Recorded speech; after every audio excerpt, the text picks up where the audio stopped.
So the third part is there any alternative to the market economy? When we are saying market economy, it means that we are saying that everything is decided based on the price. Like we buy, we sell based on price. So mostly the things are decided by the market forces. And market forces are demand and supply. And demand and supply is determining the price, and the price is going to decide the allocation of resources. But in general, if we look at, there are three pure types of economic system, pure types.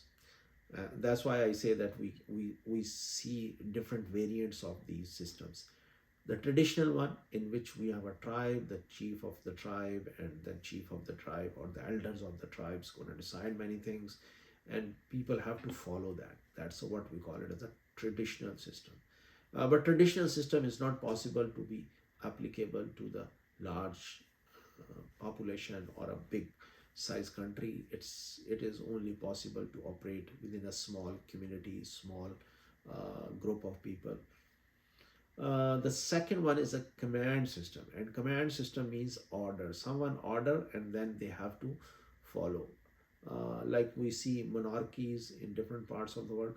There are some monarchies are symbolic, like in UK or in Sweden or in other European countries. So these are symbolic monarchies, but there are some practical monarchies as well, like here in Saudi Arabia, in Qatar, in UAE. So these are monarchies where the the king and their advisors or their ministers, they are so powerful. Whatever they want, they order it, and then everyone had to follow their instructions.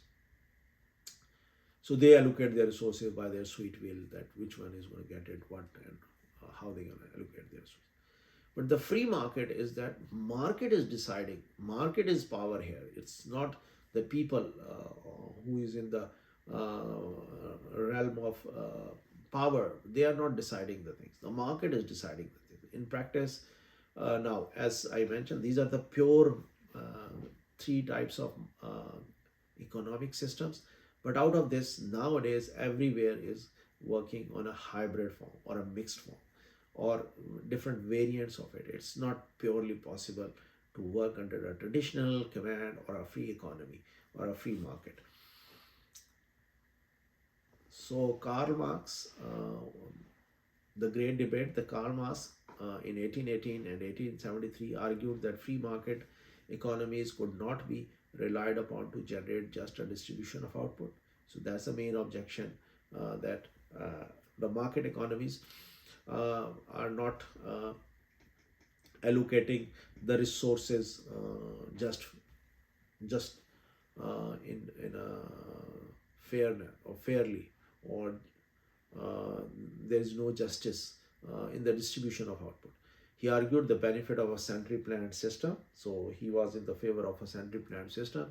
And beginning with the Soviet Union, many countries inspired by Marx adopted socialist oblique communist system. So that's the way that they adopted this communist system. Most of these countries were unable to raise living standards, so that more free market economies result. Most government replaced their system of central planning with much fewer markets. So central planning is not going to work very well. Now they adopted different variants of a free market in their economies, and we as a believer in the economics of a free market, we presented this example: North Korea and South Korea. North Korea is under the command system, and South Korea is working under a free market economy. And we see a huge difference of economic development over the last 20-30 years. The both are now. Why we present this example of a South or a North Korea? Because this is a one nation speaking the same language. They have the same habits. They have the same. Most of the things are very common. Most of the things are very common there, and but their economies are facing.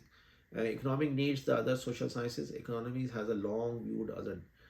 Now, economics also need other social sciences to explain different ideas, and we use different aspects like a politics. We have a whole subject, which we call it as a political economics. History, we relate things with the history, and I just give you an example from the history of a Karl Marx or other things. Philosophy, law, and sociology, all these things are revolving around the market economics. Key government institutions in the market economies are private property and freedom of contract. That's a quality of a free market, that private property and freedom of contract is available among the buyer and seller, and whatever the profit you generate, you are the owner of it. That's what is the idea of a private property concept. Government also intervene to correct market failures, provide public goods. Public goods are those goods which is in which you use it, you consume it, you get the benefit of it, but you cannot exclude others from the use of it. For example, you ride a bus. So bus is a public good. You can ride it after paying a you can ride it after paying the ticket, but you cannot exclude others from riding. But car is your private property, when you can exclude others from the use of it. Often offset the effects of externalities. So whenever there is a problem of externality, the government intervene through laws, bylaws, and all these things in order to uh, get this idea. Um, so they introduce bylaws and laws. You cannot make a noise after 10 p.m. Even if in your own home. The reason is that because if you make a noise, you disturb the neighbors. So they introduce this bylaw that if it is your private property, you can use it, but you cannot make a noise so that they can disturb the others. So that's the way that is an example of a externality.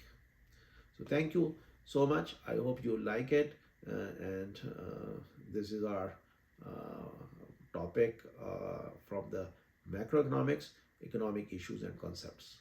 Thank you.